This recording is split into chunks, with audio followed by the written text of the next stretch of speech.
Hello everyone, welcome back. Valuation of goodwill में हम discussion कर रहे थे about the different methods of calculation of goodwill, और प्रीवियस वीडियो में हमने स्टार्ट किया था द एवरेज प्रॉफिट मेथड, और हमने प्रीवियस वीडियो में एवरेज प्रॉफिट मेथड के बेसिक कंसेप्ट्स डिस्कस किए थे कि क्या होती है, किस टाइप के बिजनेस में एप्लीकेबल होती है, एवरेज ही क्यों लिया जाता है, इस टाइप के हमने कंसेप्ट हमने डिस्कशन किए थे। और एक इंपॉर्टेंट कंसेप्ट भी डिस्कस किया था about the number of years of purchases. अब इस वीडियो में हम उसी को आगे एक्सटेंड करेंगे, आगे बढ़ाएंगे उसके अंदर, और हम कैलकुलेट करेंगे इस वीडियो में कंसेप्ट ऑफ मेंटेनेबल प्रॉफिट और the operating profit for calculation of averages for the purpose of calculation of goodwill.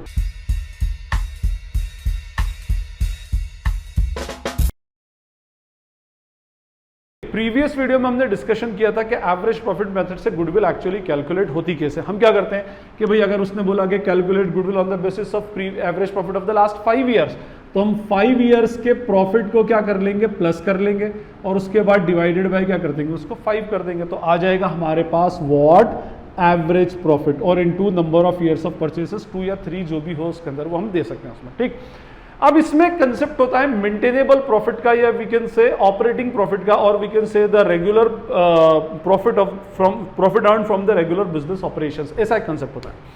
क्यों होता है, क्या होता है, ये मैं आपको बताता हूं। देखिए एक्चुअली क्या होता है, ये प्रॉफिट जो आपने लिया, नेचुरली ये प्रॉफिट क्या होगा, आपके किसका होगा, बिजनेस का एवरेज होगा।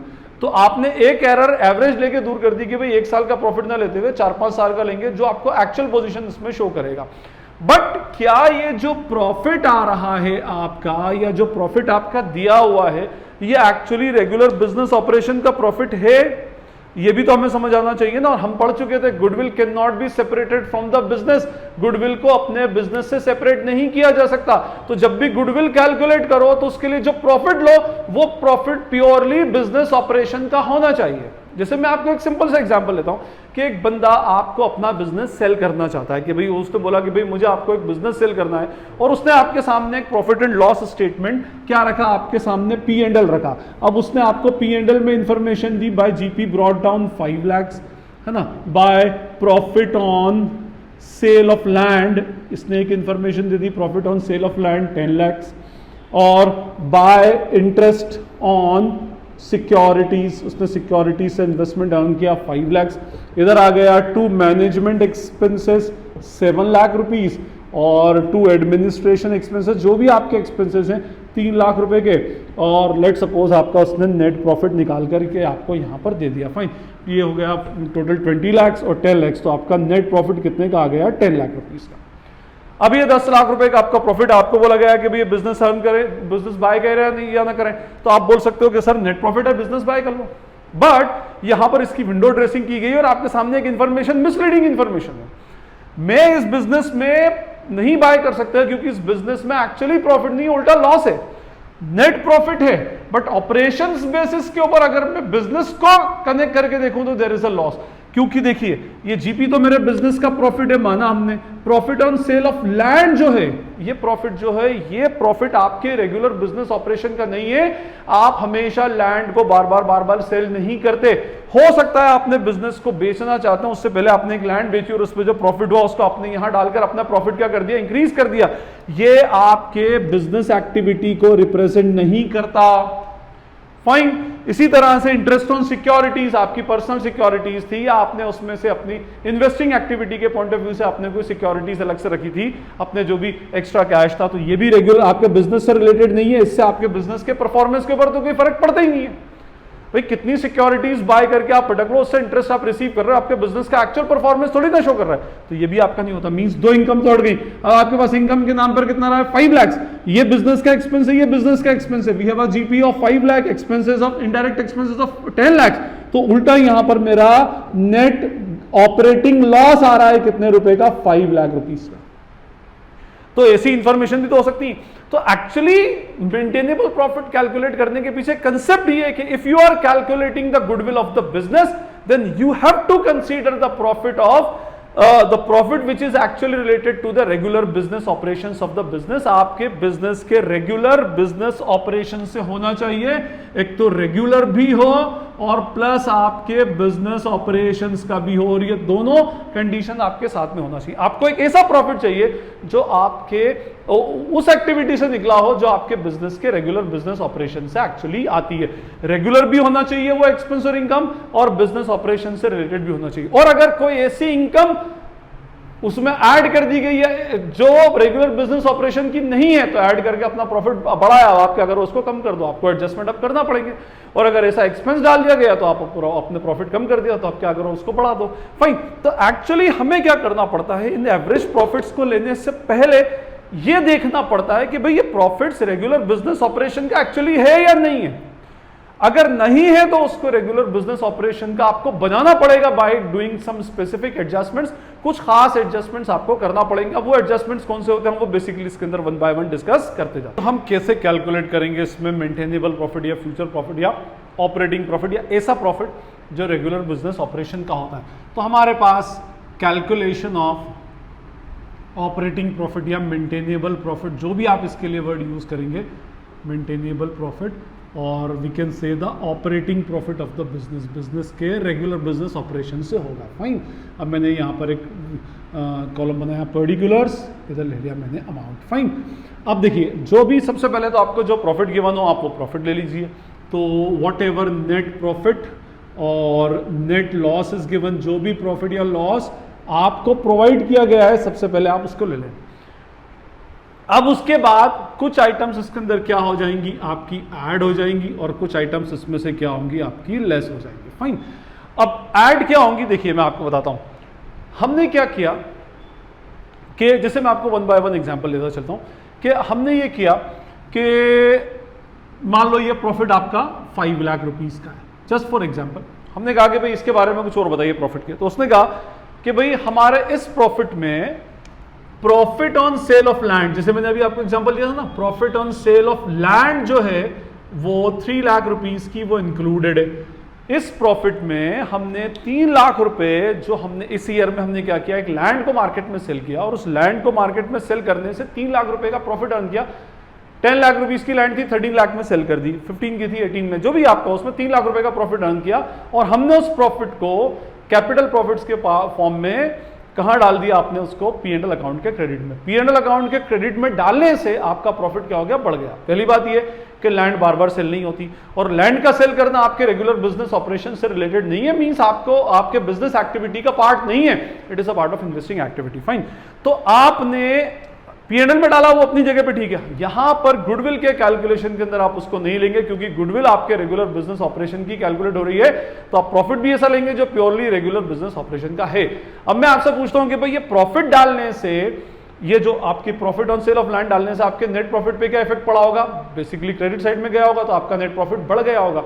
नेट प्रॉफिट अब बढ़ गया होगा तो हम क्या कर देंगे, उसको लेस कर देंगे। तो क्या करेंगे हम उसमें, कोई भी profit on sale of fixed asset, अगर कोई profit on sale of fixed asset है तो profit on sale of fixed asset इसके अंदर से क्या हो जाएगा, अल्टीमेटली डिडक्ट हो जाएगा। फाइन।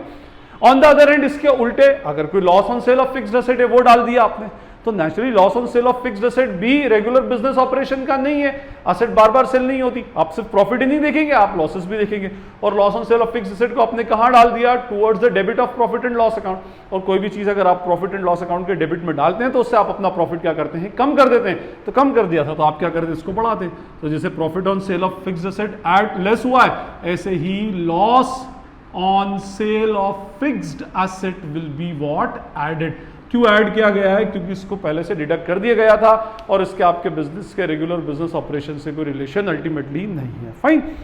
इसमें एक होता है कैपिटल एक्सपेंडिचर। कैपिटल एक्सपेंडिचर का मीनिंग होता है जैसे buying of machine, purchase of any asset, fixed asset आपने बाई की, that is called as capital expenditure.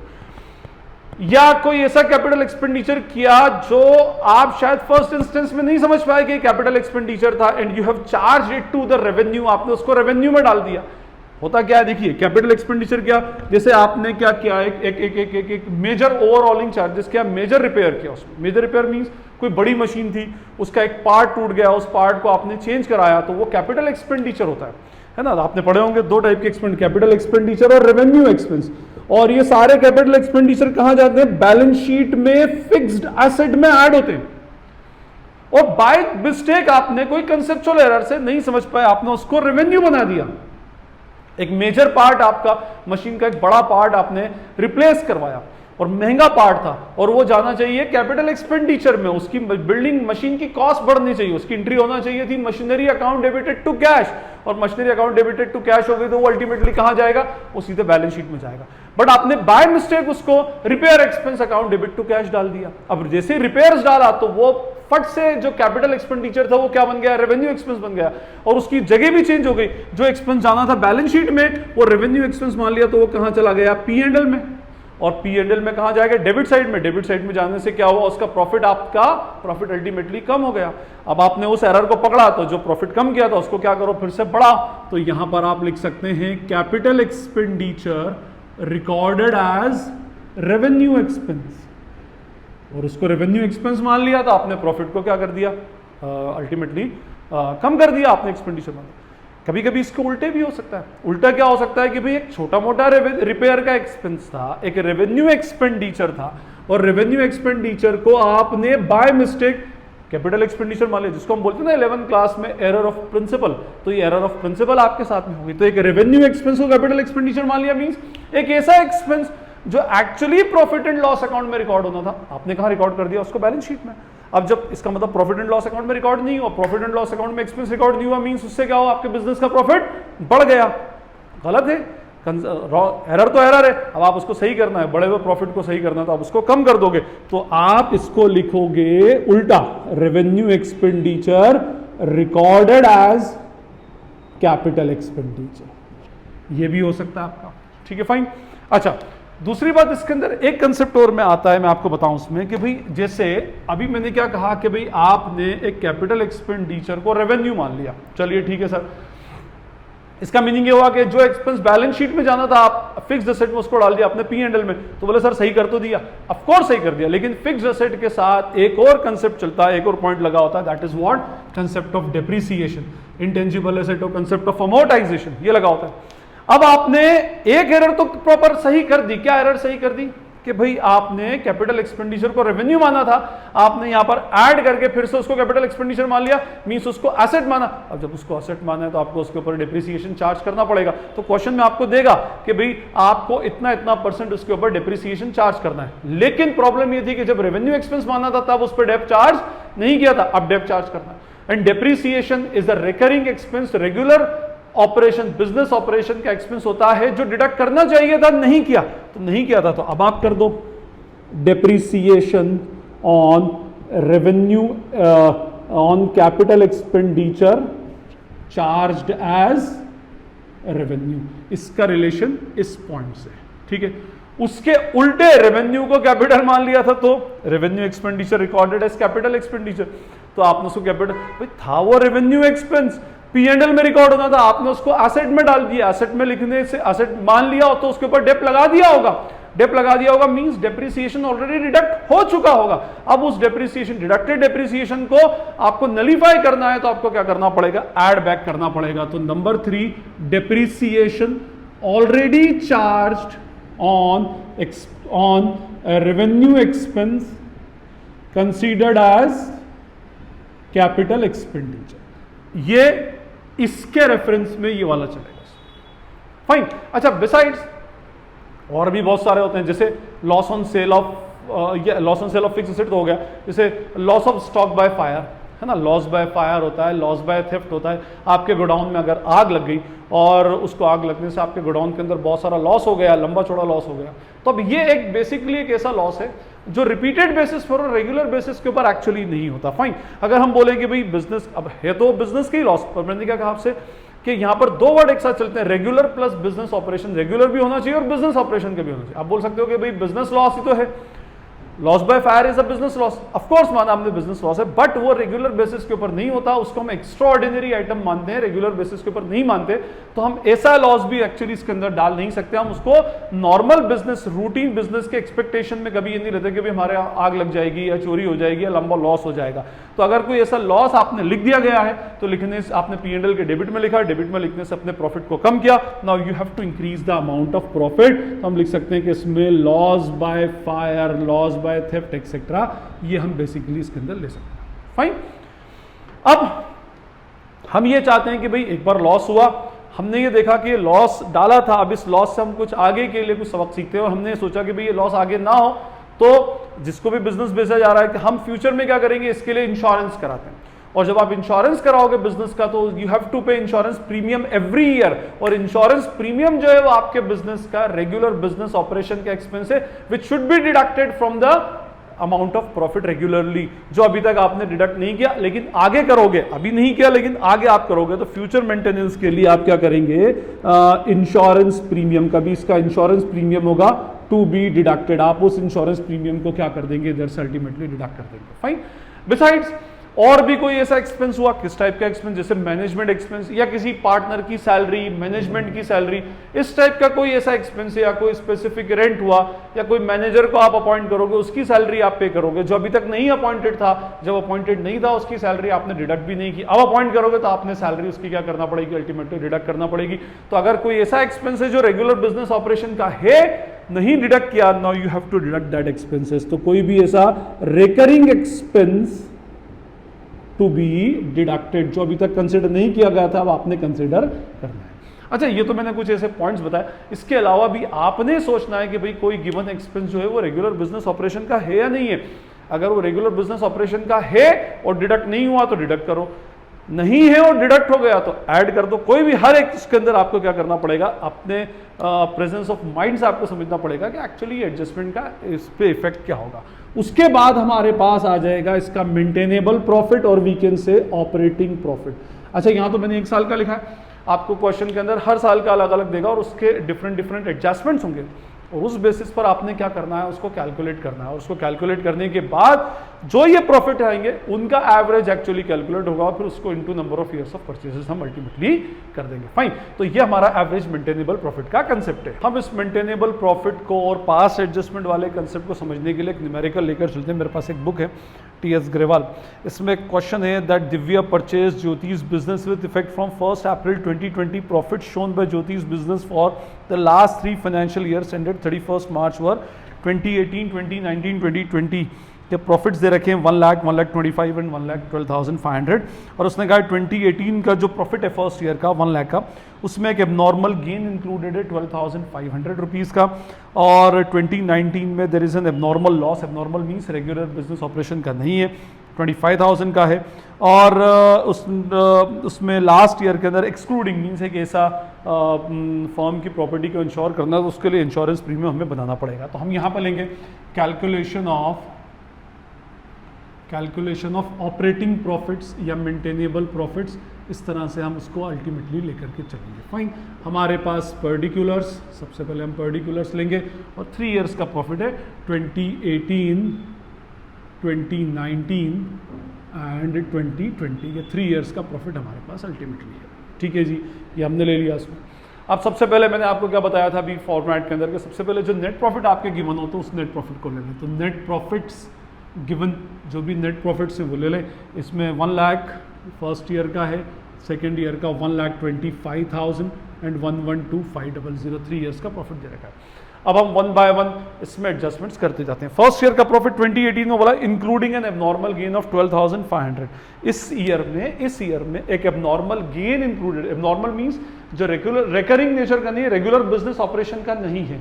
Abnormal gain include करने से हमारा प्रॉफिट इंक्रीज हो गया। अब हम क्या कर देंगे, उसको डिक्रीज कर देंगे। तो लेस क्या करेंगे, abnormal gain included. Abnormal gain included कौन से ईयर में से, 12,500 फर्स्ट ईयर में से डिडक्ट हो जाएगा। जो जिस ईयर का उसमें से डिडक्ट करे बेटर है। मैं इसको एवरेज लेकर भी कर सकता था, बट फिर क्या होता है, वेटेड एवरेज प्रॉफिट मेथड के पॉइंट ऑफ व्यू से इसको हम सेपरेटली लेकर के चल रहा है उसमें। ओके। सेकेंड ईयर का प्रॉफिट 2019 में एक abnormal loss after charging N abnormal loss. After charging N abnormal loss का मीनिंग होता है कि ये जो प्रॉफिट आया है एक 25,000 का 25,000 रुपीज का एबनॉर्मल लॉस डिडक्ट करने के बाद, चार्ज करना मींस डिडक्ट करना, ठीक है, डिडक्ट करने के बाद आया। अब एबनॉर्मल है, डिडक्ट नहीं करना चाहिए था, डिडक्ट कर दिया, डिडक्ट करने से प्रॉफिट कम हो गया। अब आप क्या करो, उसको बढ़ा दो। तो हम क्या करेंगे, ऐड, इसमें हम ऐड कर देंगे एबनॉर्मल लॉस ऑलरेडी डिडक्टेड। कौन से ईयर में, 25,000 फ्रॉम द सेकेंड ईयर। हमने ये ले लिया। ओके जी, थर्ड है हमारा उसके बाद excluding 12500 as insurance premium on firms provided now to be insured.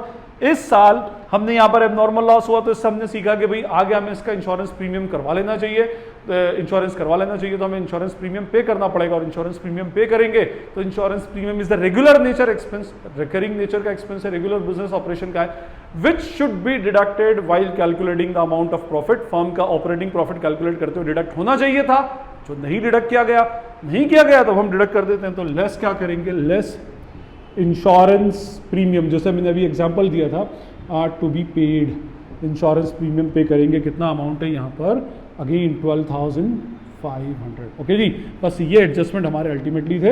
अब हम इसके प्रॉफिट्स कैलकुलेट कर लेंगे, तो ये बचेगा 87,500, ये हो जाएगा 1,50,000, और इधर बचेगा कितना, अल्टीमेटली 1 लाख। तो हमारा जो एवरेज प्रॉफिट आएगा, अच्छा ये हमारा आ गया कौन सा, मेंटेनेबल प्रॉफिट, या हमारे ऑपरेटिंग प्रॉफिट भी इसको बोल सकते हैं, बिजनेस के रेगुलर बिजनेस ऑपरेशन से कैलकुलेट किया गया profit. Now we have to calculate average of these three, therefore average operational profit is equals to क्या होगा, 87,500 plus 1,50,000 plus 1 lakh divided by 3, तो ये हो जाएगा हमारा ultimately 87,500 plus 1,50,000 plus 1 lakh divided by 3 is equals to rupees 112,500 is our average profit. Therefore goodwill कितने years purchase through बोलिए, इसने बोला 2 years purchase, तो therefore goodwill will be what, 112,500 into 2, तो 112,500 into 2 is equals to 2,25,000. This is our amount of goodwill. तो ये हमारा एक बेसिक लेवल का क्वेश्चन था जिसमें हमने मेंटेनेबल प्रॉफिट कैलकुलेट किया कि कैसे हमारा प्रॉफिट एक्चुअली, पास्ट एडजस्टमेंट हम इसमें कैसे करते हैं वो हमने इसमें कैलकुलेट किया। तो मैंने आपको मेंटेनेबल प्रॉफिट का एडजस्टमेंट बताया, कैसे एक्चुअली उसका कैलकुलेशन होता है, किस तरह से हम उसको कैलकुलेट करते हैं, और हमने उसका एक न्यूमेरिकल लिया। तो ये हमारा average maintainable profit, average profit method का एक्सटेंशन था, जब हमने इसमें कैसे प्रॉफिट के अंदर एडजस्टमेंट्स, पास्ट एडजस्टमेंट करते हैं वो डिस्कस किया। I hope it is clear to you all. अगर आप फिर भी आपको कोई क्वेरी या डाउट लगता है तो you can ask in the comment section. This is Najib Hashmi signing off from Najib Hashmi's Academy. Thank you.